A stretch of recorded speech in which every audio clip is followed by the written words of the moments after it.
అందరికీ నమస్కారం.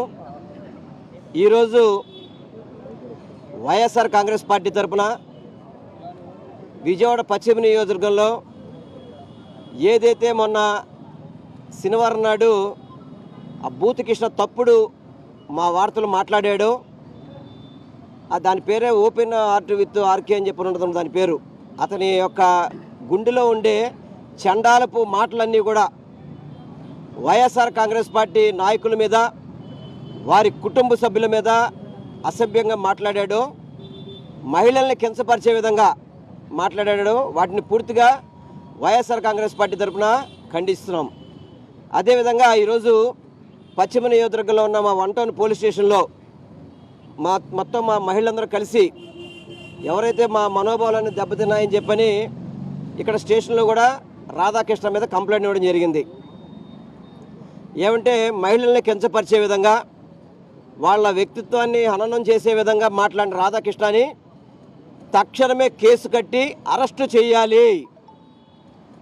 చేయాలని చెప్పి మేము డిమాండ్ చేస్తున్నాం. ఎందుకంటే నిన్న మేము ఏబిఎన్ ఏదైతే ఆంధ్రజ్యోతి కార్యాలయం మీదకి వెళ్తే మమ్మల్ని కిలోమీటర్ దూరంలో ఆపేశారు. అదే గతంలో సాక్షి పేపర్ మీద కానీ, సాక్షి ఛానల్ ఆఫీస్ మీద కానీ అనన మాటలకి సాక్షి ఏలూరులో అయితే మా సాక్షి పేపర్ ఆఫీస్ని తగలబెట్టడం జరిగింది.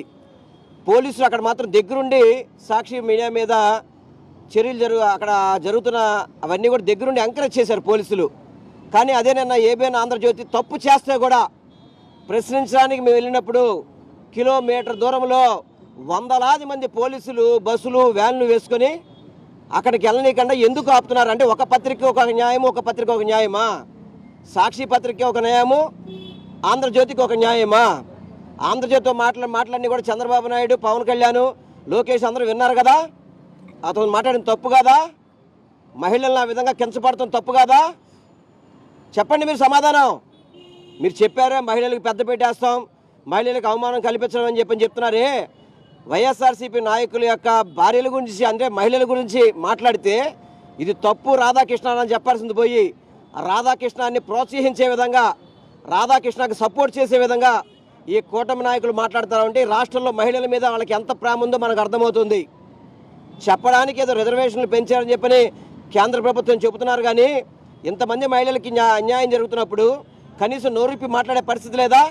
కనీసం మహిళలను సపోర్ట్ చేసే పరిస్థితి లేదా? నేను ఒక్కడే చెప్తాను బూత్ రాధాకృష్ణ ఎల్లవేళ్ళని నీ రోజులే ఉండవు.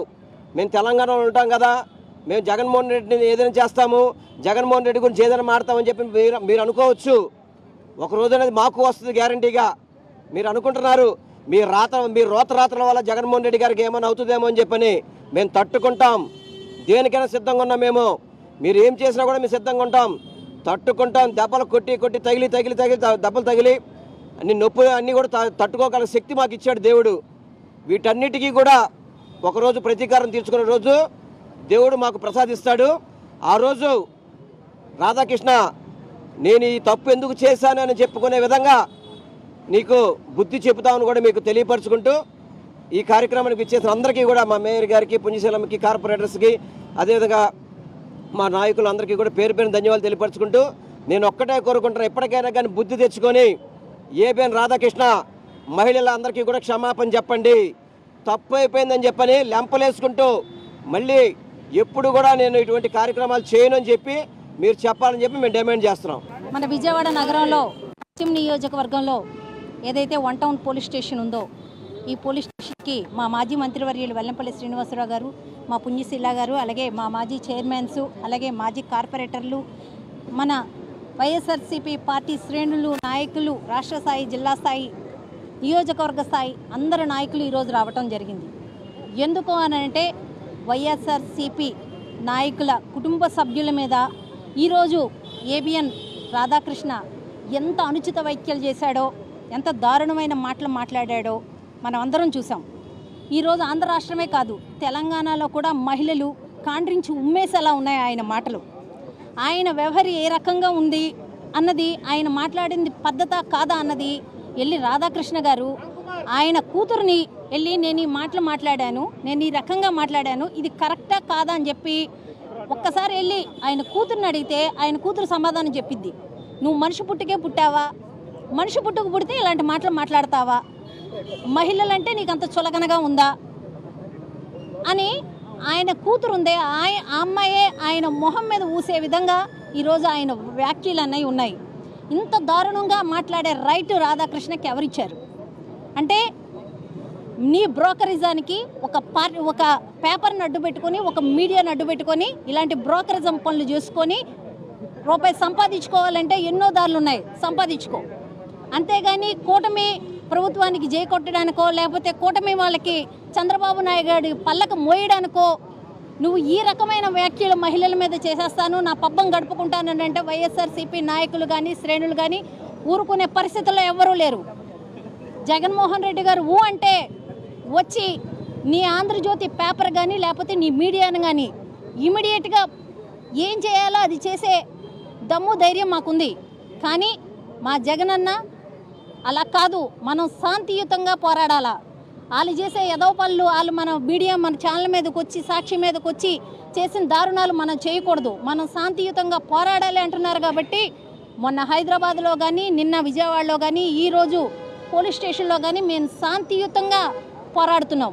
అదే మా అన్న ఒక్క సిగ్నల్ మాకు ఇచ్చుంటే ఈ పాటికి ఏం చేసేవాళ్ళమో చేసి చూపించేవాళ్ళం.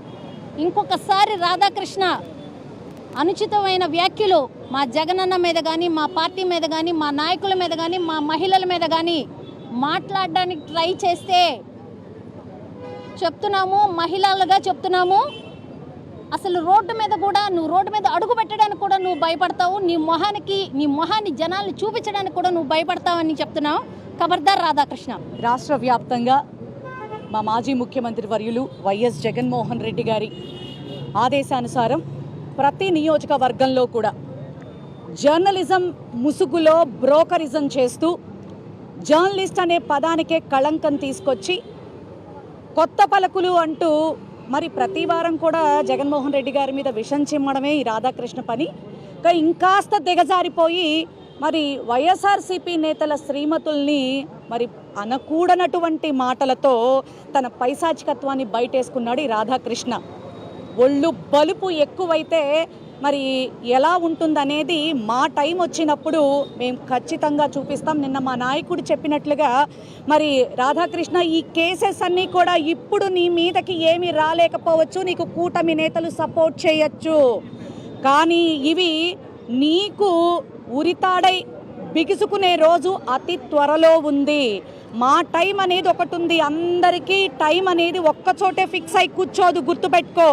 జగన్మోహన్ రెడ్డి గారి టైం మళ్ళీ 29లో ప్రారంభం కావటంతోనే మరి మా నాయకుడు జగన్మోహన్ రెడ్డి గారు నిన్న చెప్పినట్లుగా తిప్పిన స్టేషన్ తిప్పకుండా నిన్ను ఏ రకంగా ఆ యొక్క పద్ధతి ఆ యొక్క వ్యవహార శైలి ఎంత గొప్పగా ఉంటుందో నిదర్శనంగా నువ్వే కనపడతావు. నీకు ఎంత అహంకారం కాకపోతే నేను తప్పు చేశాను కానీ క్షమాపణలు అడగను అని చెప్తున్నావంటే ఒక తల్లికే సక్రమంగా పుట్టిన వాడివో కాదో కూడా ఈ ఆంధ్ర రాష్ట్ర మహిళలందరూ కూడా ఈ రోజున అనుమానం పడతా ఉన్నారు. ఎందుకంటే నీకు కూడా ఫ్యామిలీ ఉంది, భార్య ఉన్నారు, కూతురున్నారు, మరి వాళ్ళందరికీ కూడా మరి నువ్వు వాయిస్ ఓవర్ ఇప్పించినటువంటి వ్యక్తి కూడా మహిళే. మరి ఆమెతో నిజంగా నీ దరిద్ర పలుకుల్ని మరి ఓండ్రు పెట్టించావు గాడిదలాగా.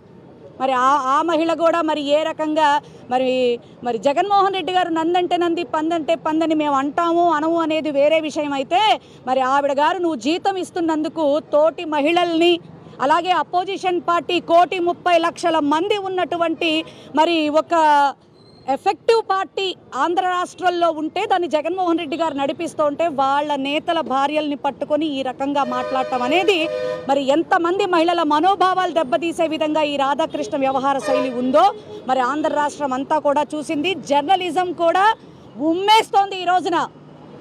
అసలు నిన్ను జర్నలిజం నుంచి నీ యొక్క అసలు ఈ పచ్చ మీడియా ఛానల్స్ అన్నిటినీ కూడా బ్యాన్ చేయాలి. ఎందుకంటే మీకు ఎథిక్స్తో కూడినటువంటి జర్నలిజం చేసేటటువంటి పరిస్థితులు మీ యొక్క ఛానల్స్కి లేవు. ఖచ్చితంగా మీకు సరైనటువంటి గుణపాఠం చెప్పే రోజులు దగ్గరలోనే ఉన్నాయి. ఇది ఇక్కడితో ఆగాలి అనుకుంటే గౌరవాత్మకంగా నువ్వు వచ్చి ఖచ్చితంగా నువ్వు మహిళలకి క్షమాపణ చెప్పి తీరాలి. లేకపోతే ఖచ్చితంగా మా నాయకుడు చెప్పిన ప్రతి మాటని కూడా నీకు చుక్కలు చూపించే విధంగా మా అడుగులు ఉంటాయని మాత్రం నేను ఖచ్చితంగా చెప్పగలను.